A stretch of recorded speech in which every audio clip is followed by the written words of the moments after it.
Hello guys welcome to my new blog. ఏంటి నాకు 3 పాస్‌పోర్ట్‌లు ఉన్నాయని చూస్తున్నారా? కాదండి. ఒకటి పాస్‌పోర్ట్, ఒకటి సీటీసీ, ఒకటి నా లైసెన్స్. ఇవి మీకు తర్వాత చూపిస్తాను. ప్రెజెంట్ నేను ఒక సెయిలింగ్‌కైతే వెళ్తున్నాను. అదేంటంటే ఒక డెలివరీ వాయేజ్. ఇది 3-4 డేస్ అయితే ఉంటుంది. ప్రెజెంట్ నేనేంటంటే ఆ పోర్ట్ కేరళలో ఉంది. కాకపోతే డైరెక్ట్ ఫ్లైట్ కాదు, ఇది కనెక్టింగ్ ఫ్లైట్.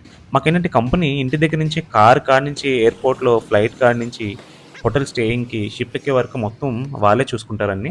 సో, క్యాబ్ అయితే వచ్చేసింది. ఇప్పుడు నేను ఇక్కడి నుంచి ఎయిర్‌పోర్ట్‌కైతే వెళ్ళాలి. నా నెక్స్ట్ ఫ్లైట్ ఏంటంటే బెంగుళూరు నుంచి కేరళకి. ప్రెజెంట్ మా వాళ్ళకైతే బాయ్ చెప్పేసి నేను ఇక్కడి నుంచి అయితే బయలుదేరి ఆల్రెడీ సేఫ్టీకి వెబ్ చెక్ ఇన్ అయితే అయిపోయాను. సో, టెన్షన్ లేదు.